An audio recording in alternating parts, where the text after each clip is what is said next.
ಎಲ್ಲರಿಗೂ ನಮಸ್ಕಾರ. ಇವತ್ತು ಸೂಪರ್ ರುಚಿಯಾಗಿರುವ ಬಂಗುಡೆ ಗೆಸಿ ಮಾಡುವ. ಒಂದೇ ರೀತಿ ಬಂಗುಡೆ ಸಾರು ತಿನ್ನೋ ಬದಲು ಈ ರೀತಿ ಒಂದ್ಸಲ ಮಾಡಿ ನೋಡಿ. ಇದು ಚಪಾತಿ, ದೋಸೆ, ಇಡ್ಲಿ ಊಟಕ್ಕೆ ತುಂಬ ಒಳ್ಳೆಯದಾಗ್ತದೆ. ಬನ್ನಿ ಮಾಡುವ ವಿಧಾನ ನೋಡುವ. 3 ದೊಡ್ಡ ಬಂಗುಡೆ ಮೀನು ತಗೊಂಡಿದ್ದೇನೆ. ಇದನ್ನು ಕ್ಲೀನ್ ಮಾಡಿ ನೀರಿನಲ್ಲಿ ತೊಳೆದು ನಂತರ ಒಂದು ಮೀನನ್ನು 3 ತುಂಡು ಮಾಡಿ ಇಟ್ಟಿದ್ದೇನೆ. ಈಗ ಮಸಾಲೆ ರೆಡಿ ಮಾಡಲು ಗ್ಯಾಸ್ ಆನ್ ಮಾಡಿ ತವ ಬಿಸಿಯಾಗಲು ಇಟ್ಟು 8 ಬ್ಯಾಡಗಿ ಮೆಣಸು, 1 ಟೀ ಸ್ಪೂನ್ ತೆಂಗಿನ ಎಣ್ಣೆ ಹಾಕಿ ಮೆಣಸನ್ನು ಸ್ವಲ್ಪ ಫ್ರೈ ಮಾಡಿಕೊಳ್ಬೇಕು. ಮೆಣಸು 1 ನಿಮಿಷ ಫ್ರೈ ಆದ ನಂತರ ಬದಿಗಿಟ್ಟು ಗ್ಯಾಸ್ ಫ್ಲೇಮ್ ಸ್ಲೋ ಮಾಡಿ ಇದರ ಜೊತೆಗೇ 1/4 ಚಮಚ ಕಾಳು ಮೆಣಸು, ಸ್ವಲ್ಪ ಮೆಂತೆಕಾಳು ಹಾಕಿ ಮೆಂತೆಕಾಳು ಮತ್ತು ಕಾಳು ಮೆಣಸು ಚೆನ್ನಾಗಿ ಫ್ರೈ ಮಾಡಿಕೊಳ್ಬೇಕು. ಆನಂತರ 2 ಚಿಕ್ಕ ತುಂಡು ಶುಂಠಿ ಮತ್ತು 10 ಎಸಳು ಬೆಳ್ಳುಳ್ಳಿ ಹಾಕಿ ಸ್ವಲ್ಪ ಹೊತ್ತು ಫ್ರೈ ಮಾಡಿದ ನಂತರ ದೊಡ್ಡ ಚಮಚದಲ್ಲಿ 1 ಚಮಚ ಕೊತ್ತಂಬರಿ ಬೀಜ, ಅರ್ಧ ಚಮಚ ಜೀರಿಗೆ ಹಾಕಿ ಸ್ವಲ್ಪ ಹೊತ್ತು ಫ್ರೈ ಮಾಡಿ. ಈಗ 1 ಕಟ್ ಮಾಡಿದ ಈರುಳ್ಳಿ ಮತ್ತು 1 ಕಾಯಿ ಮೆಣಸು, ಖಾರ ಜಾಸ್ತಿ ಬೇಕಿದ್ರೆ ಕಾಯಿ ಮೆಣಸು ಜಾಸ್ತಿ ಹಾಕಿಕೊಳ್ಬೋದು. ಹಾಗೆ 1 ಕಟ್ ಮಾಡಿದ ಟೊಮೆಟೊ, ಚಿಕ್ಕ ಲಿಂಬೆ ಗಾತ್ರದಷ್ಟು ಹುಣಸೆ ಹುಳಿ, ಇದರಲ್ಲಿ ಬೀಜ ಇದ್ದರೆ ತೆಗೆದು ಹಾಕಿ.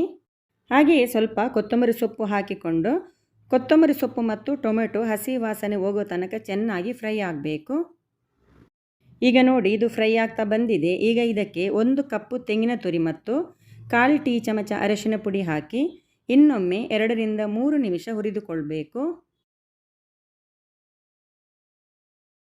ಮಸಾಲ ಪೂರ್ತಿ ತಣ್ಣಗಾದ ನಂತರ ಮಿಕ್ಸಿ ಜಾರಿಗೆ ಹಾಕಿಕೊಂಡು ಗ್ರೈಂಡ್ ಮಾಡಲಿಕ್ಕೆ ಎಷ್ಟು ನೀರು ಬೇಕೋ ಅಷ್ಟು ನೀರನ್ನು ಹಾಕಿ ಇದನ್ನು ನುಣ್ಣಗೆ ಗ್ರೈಂಡ್ ಮಾಡಿ.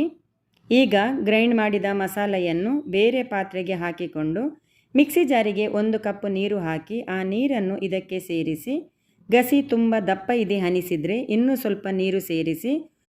ತುಂಬ ತೆಳು ಆಗಬಾರ್ದು, ಇಷ್ಟು ದಪ್ಪ ಇದ್ದರೆ ಕುದಿಯುವಾಗ ಸರಿಯಾಗುತ್ತೆ.